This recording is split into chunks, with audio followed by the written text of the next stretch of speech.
Welcome to the 8th episode of Story Structure Breakdown, where we're studying the movie adaptation of the novel 1984. Now, if you missed the 7th episode, just click on the link in the description box below and start watching there. Now, in the last episode, we talked about the power of repetition in creating drama. Winston Smith, the main character, has discovered that the mysterious woman he thought was spying on him is really in love with him. And as we left them in the last episode, they arranged to meet. Today we're going to talk about how context and contrast create conflict, which is essential in writing great fiction. So let's jump right in. Okay, so up until now we've only seen these characters in the context of their society in which love is illegal. So, in planning this meeting, they're committing a crime, and the primary conflict in this story is one of the main character versus society. Now, there's a saying in creative writing that setting is character. What this means is that just by using setting alone, you can portray a lot about a character. These are the evil men whose ruthless lust for power has threatened to destroy the civilized world. Here we see these two characters playing the roles that their society requires of them, so that this is the context within which we've seen them until now. But by contrast, we know that they do not want to be playing those roles, and therein lies the source of the increasing drama. Glorious army is sweeping back the invading hordes of Eurasians. The figures of prisoners taken is the biggest since the war began. Now is your chance, comrades, to let them hear the voice of Oceania. There they are!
Cross the bridge and follow the river for a half a mile until you come to a fallen tree.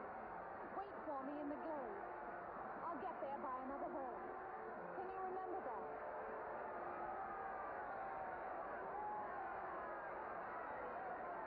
Move away from me now.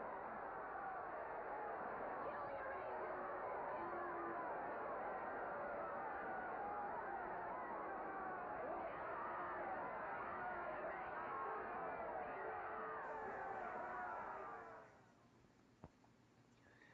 So now we have another contrast that'll increase the drama, and it's a contrast in setting.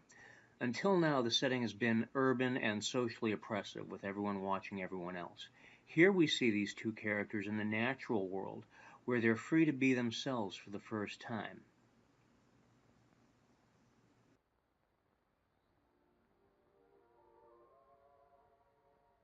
Hello?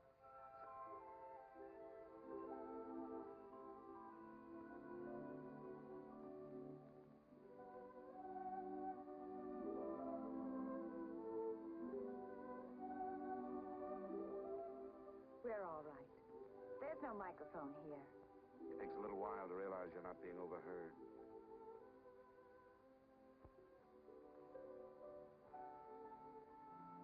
Or watched. We can look at each other now and not be afraid. We can say whatever we like to each other.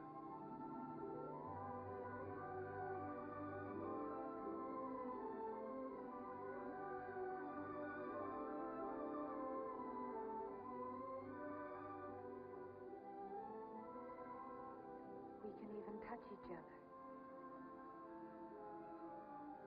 If we want to. Now, as a writer, you'd not be able to portray this had you not changed the setting of the story. So this is how the placing of characters in the context of different settings will enable you to portray different aspects of their personalities. It took me ages to get that message to you. I thought you were spying on me when you came into that shop. You thought I was a good party member. Pure in word and deed. That's why I was afraid of you. You know, I hated you and I wanted to kill you. That's what Big Brother's done to us all. Made us hate and fear each other. How did you know I wasn't a good party member? Something in your face. Somehow I knew you'd be against them.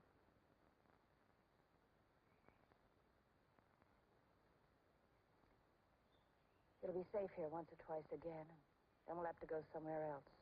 Eventually they'll find us out. I won't let you take that risk from me. I'm not doing it for you, I'm doing it for myself. If you keep the big rules, it's safe to break the little ones. You've been here before, haven't you? Yes? Does that shock you? No. They're afraid of love. Because love makes a world they can't control. And it's a world worth taking risks for, isn't it? Yes. Yes. Okay, so in this scene, we've seen how the context of the setting can allow you to portray contrast, which creates conflict. But we've also seen a couple of other things. The characters have just established a goal that they'll be striving for, which is having a love affair. Now, this is important. You can't have a story unless a character is striving to obtain or prevent something. We've also seen that there will be obstacles to this goal because they'll have to keep changing their meeting place, and Winston Smith even admits that he knows they will eventually be caught. But they both agree that they don't care and that love is worth the risk. When it was first published in 1948, 1984 was considered a futuristic look at a dystopian society. However, at its core, it's simply a love story, so let's talk about that. To write a good love story, you need to place an obstacle between the characters to portray their love. This is what makes Romeo and Juliet work so well. Let's think about how context and contrast work together to create drama in a love story. Let's say you've got two people who meet and they like each other and everything's perfectly fine. Now, that's boring. Now, let's say they meet and they realize that they're the loves of each other's lives, but they're on two opposing sides of society. Perhaps they're in Northern Ireland and one is Catholic and one is Protestant.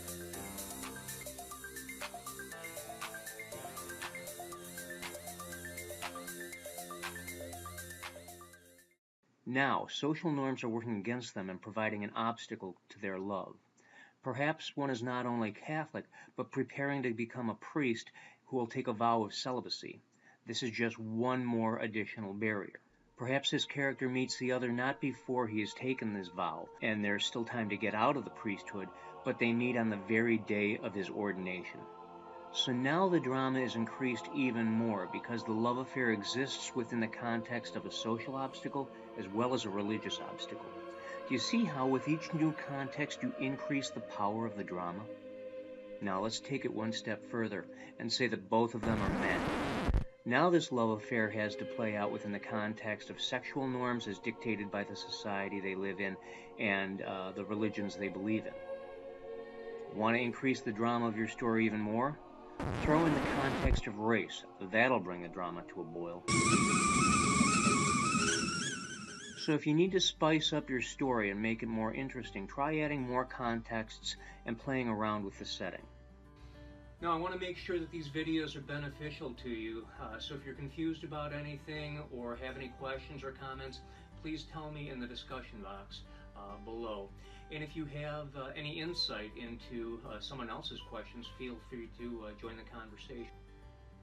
why don't you subscribe to this channel so you can be notified when I post the next episode. And while you're doing that, why don't you head over to enoveladvisor.com, your first step to writing a novel and the last word on marketing it. You'll find a link in the description box below. There you'll find lots of great resources on writing, publishing, and marketing your novel. So until next time, this is Jim. Visit enoveladvisor.com to publish your own novel. You really can't go wrong. Learn to write a novel and market it. You will find out how easy it is. Turn your dream of writing into reality. eNovel Advisor has everything you need.